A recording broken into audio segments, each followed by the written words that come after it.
Bonjour à tous et bienvenue sur cette vidéo concernant les Scriptable Objects sur Unity. C'est une vidéo que je dois faire depuis un bon moment. Le concept des Scriptable Objects est extrêmement pratique, je l'ai beaucoup utilisé ces dernières semaines, c'est donc pour moi l'occasion ou jamais de vous en parler. Dans cette vidéo, nous allons donc nous intéresser aux bases des Scriptable Objects. Que sont-ils? Pourquoi les utiliser? Comment les utiliser? Et on terminera sur quelques exemples d'utilisation. Vous pourrez également télécharger le projet complet de cette vidéo avec les exemples que je vais vous montrer si vous souhaitez les étudier de votre côté. Mais juste avant de nous lancer dans cette vidéo, sachez que cette dernière est sponsorisée par Core. Core est la nouvelle plateforme gratuite de développement de jeux qui vous permet de créer, publier et jouer à des jeux vidéo. Si vous débutez dans le game dev, Core est un excellent moyen de commencer, en particulier si vous souhaitez configurer rapidement un jeu multijoueur en 3D. Aucune programmation n'est requise et vous pourrez donc commencer à créer des jeux immédiatement en utilisant les milliers de ressources musicales, sonores et visuelles qui sont mises à votre disposition gratuitement. Cependant, pour ceux d'entre vous qui souhaiteraient quand même interagir avec des lignes de code, eh bien sachez que Core vous permet également de créer votre propre logique de jeu en LUA. Vous pouvez donc créer des jeux à partir de zéro, remixer ou encore réimaginer le contenu partagé par d'autres créateurs. Puis, lorsque vous vous sentirez prêt à le publier, votre jeu sera instantanément mis en ligne sur la plateforme. Core prend en charge toutes les étapes agaçantes qu'entraîne la création d'un jeu, comme la mise en place du système multijoueur. Récemment, Core a également annoncé le programme Core Creator Payouts Pilot Program. Ce programme, avec un investissement initial d'1 million de dollars, a pour but de rémunérer les meilleurs créateurs de la plateforme pour leur travail. Core est une plateforme entièrement gratuite, donc pensez à y jeter un œil grâce au lien que vous avez en description. Revenons maintenant au sujet de la vidéo, les Scriptable Objects. Je vais commencer par vous expliquer ce que c'est. Concrètement, un Scriptable Object, c'est un script en C#, mais qui ne va pas dériver de MonoBehavior comme la plupart des scripts que l'on utilise sur Unity. Lui va directement dériver de la classe Scriptable Object. Cela veut dire, entre autres, qu'à l'intérieur de ce script, on ne sera pas en mesure d'utiliser les méthodes start ou update et on n'aura pas la possibilité non plus d'attacher ce script à un objet de notre scène. Les Scriptable Objects seront simplement stockés, modifiables et utilisables dans et depuis votre fenêtre Project. Mais du coup, vous allez me dire, à quoi ça sert? Eh bien, les Scriptable Objects permettent de séparer les données de la partie logique de notre jeu. Avec des mots un peu plus compliqués, cela revient à séparer le design data, la mise en forme des données, du runtime data, la logique et l'utilisation de ces données. Mais comme je l'ai dit, ce sont des mots compliqués, donc voyons un exemple concret, ce sera beaucoup plus parlant que de la théorie. Ce qu'il faut retenir, c'est que les Scriptable Objects vont contenir des données. Nous sommes en train de développer un petit RPG en 3D. Imaginons que vous souhaitez ajouter un nouvel ennemi à votre jeu. Si chaque ennemi possède son propre script et que vous en faites un nouveau pour chaque nouvel ennemi que vous voulez intégrer à votre jeu, vous allez rapidement vous retrouver avec beaucoup de scripts. Et ces scripts, ils vont tous avoir des fonctionnalités similaires. La manière de se déplacer, de détecter le joueur et l'environnement, l'élimination de l'ennemi, etc. On se retrouve donc avec du code qui est dupliqué et c'est une mauvaise habitude en programmation. Une autre manière de faire serait d'utiliser un seul et même script pour tous les ennemis et à l'intérieur on pourrait faire des conditions à certains endroits qui, selon le type d'ennemi, va effectuer X ou Y action. Si vous avez 2 ou 3 ennemis, ça passe, ça reste encore clair. Par contre, si vous en avez une cinquantaine ou une centaine, c'est une autre histoire. Votre système va devenir hors de contrôle très rapidement, difficile à tester et surtout à débugger. Alors quelle solution faut-il adopter dans ce cas-là? Eh bien, vous vous en doutez, je vais pouvoir utiliser des Scriptable Objects. Chaque ennemi possédera son propre fichier qui contiendra les données qui le concernent, et ce fichier il sera créé basé sur le Scriptable Object. On ira stocker son visuel, donc son modèle 3D, sa vitesse, ses dégâts et encore n'importe quoi d'autre. Une fois qu'on aura un fichier pour chacun de nos ennemis, on pourra créer un script générique, un script qu'on va pouvoir mettre sur chacun de nos ennemis, et c'est à ce script générique qu'on va envoyer le fichier qui contient toutes les caractéristiques de notre ennemi qu'on souhaite faire apparaître et qu'on souhaite ajouter à notre scène. Encore une fois, la pratique restera beaucoup mieux que des explications, donc commençons la création de ce système. Vous allez très bientôt pouvoir admirer la puissance des Scriptable Objects, et vous allez également ne plus pouvoir vous en passer. On va commencer par créer la structure de notre Scriptable Object. Pour cela, je vais créer un nouveau script en C#.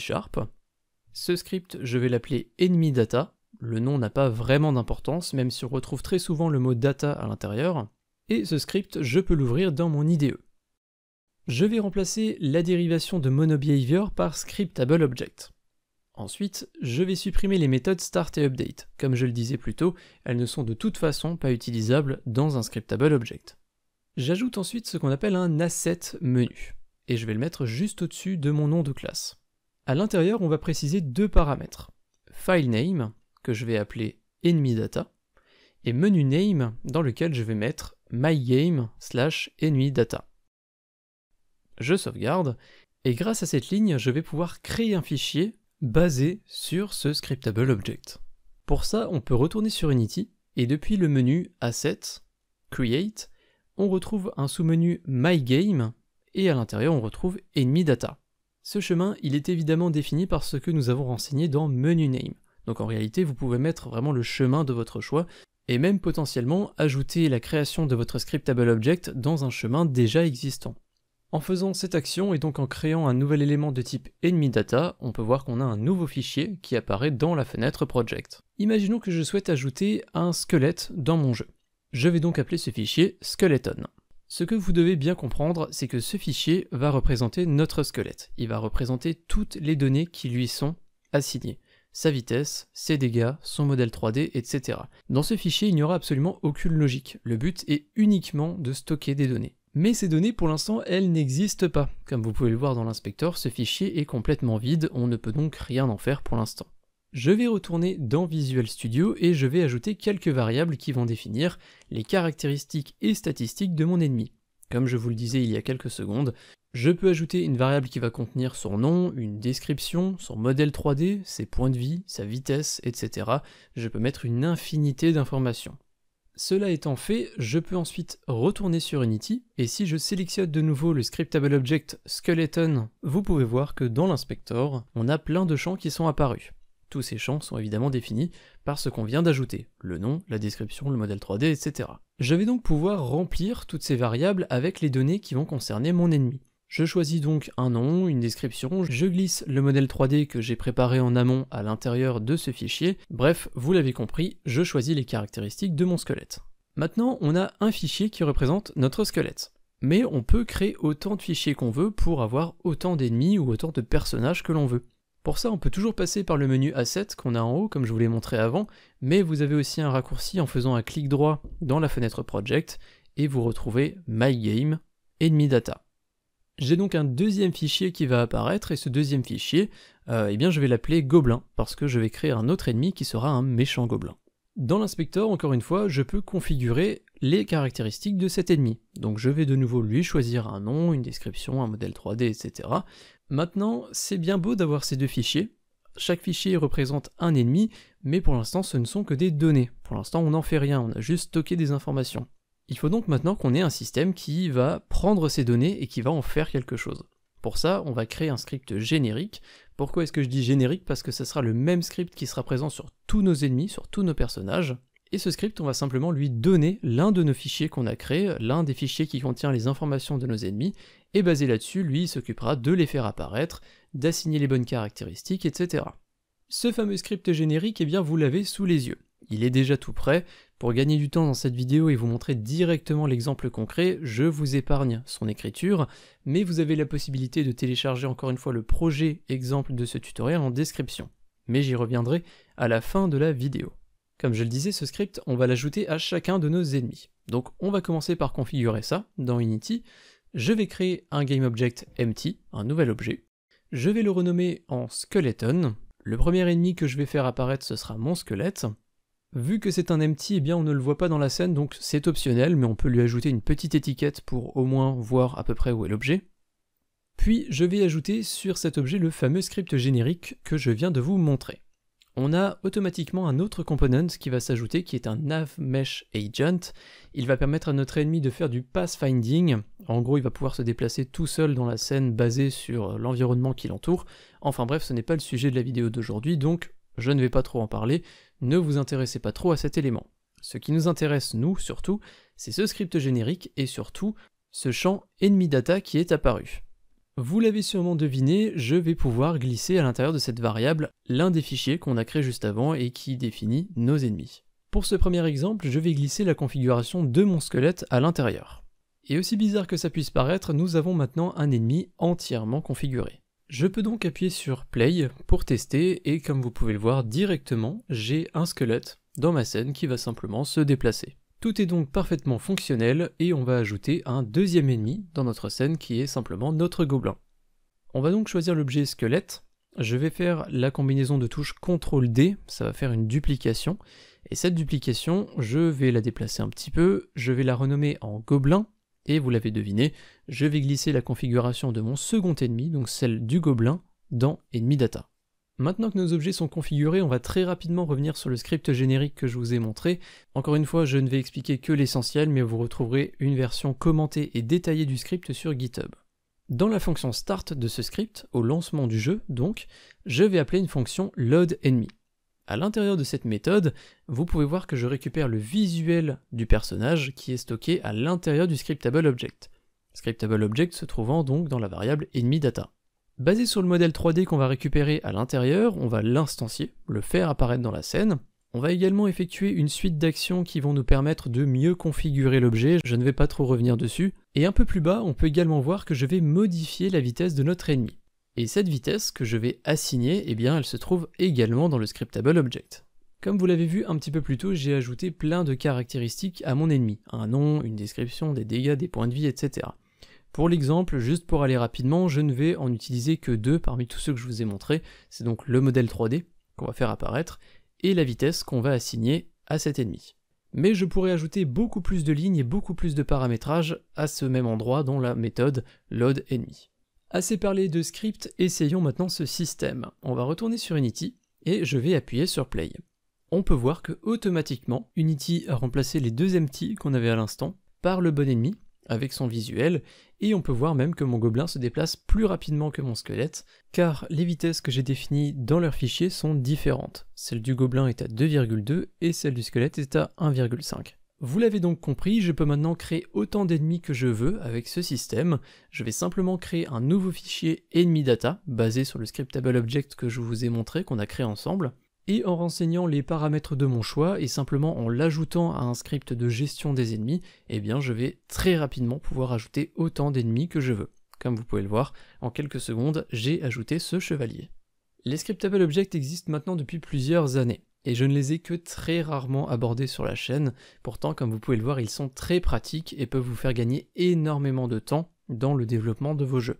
Ils permettent également d'avoir un code propre, générique, d'éviter les duplications afin de le maintenir plus facilement. Cet exemple était plutôt simple, mais on va en voir un deuxième qui l'est encore plus. C'est un exemple que j'aime beaucoup et que je trouve très parlant, et il concerne les jeux de cartes. Je vais prendre l'exemple de Hearthstone. Si vous n'y avez jamais joué et que vous n'aimez pas le jeu, ne partez pas en courant, c'est un exemple très simple et très concret que vous allez voir dans quelques secondes. Les cartes dans ce jeu sont pour beaucoup construites sur le même modèle. On a une sorte de template générique et commun qui est utilisé par les cartes. Et ce template, vous l'avez à l'écran. On retrouve un nom, une image, une description, un nombre de points d'attaque, 2 points de vie, et pour terminer, un coup. Je vous rassure, vous n'avez pas besoin de retenir tout ça, c'est simplement pour vous montrer qu'on a plusieurs données qui vont constituer cette carte. Et ces fameuses données spécifiques à chaque carte, on va pouvoir les ajouter dans un scriptable object. Un petit peu comme l'exemple précédent avec le scriptable object qui contient toutes les caractéristiques de notre ennemi, je vais faire pareil mais pour ma carte. J'ajoute donc une variable pour le nom, la description, le coût, les points de vie, etc. Je vais ensuite créer un fichier, card_data, qui est basé sur ce fameux scriptable object que je viens de créer.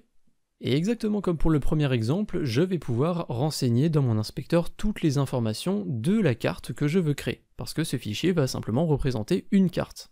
Cette carte que j'ai envie de créer, eh bien ce sera une carte Gandalf. Je renseigne toutes les informations qui le concernent, son nom, sa description, ses points d'attaque, points de vie, son image, etc. Maintenant que j'ai un fichier qui contient toutes les données de ma carte, il me faut, encore une fois, comme le premier exemple, un script générique qu'on va ajouter sur toutes les cartes et auquel on va simplement envoyer un fichier card_data qui contient les infos de notre carte. Ce fameux script, vous l'avez à l'écran, il n'est pas très compliqué. Concrètement, ce script, il est composé de 3 éléments principaux. On a des références aux différents éléments du UI, donc à tous les textes et à toutes les images qu'on a sur notre carte. On a une variable qui va contenir le card_data, donc simplement les infos de notre carte, le fichier scriptable object, et dans la fonction start, on va simplement prendre les informations qu'on a dans le scriptable object, et on va les envoyer dans l'UI. C'est tout ce qu'on fait. Je retourne sur Unity, j'ajoute ce fameux script sur ma carte. Je vais assigner toutes les références, donc tous les textes ainsi que l'image pour que le script sache dans quels éléments du UI il doit envoyer les informations. J'ajoute évidemment mon quart de data, donc je vais ajouter mon fichier Gandalf que j'ai créé il y a quelques secondes et je peux appuyer sur Play. Et comme vous pouvez le voir directement, ma carte va se mettre à jour avec toutes les informations que j'ai renseignées dans le fichier de cette carte.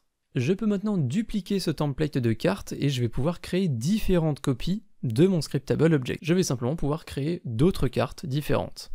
J'assigne ensuite chacune de ces nouvelles cartes à un template et automatiquement au lancement du jeu, Unity va charger et afficher les bonnes informations.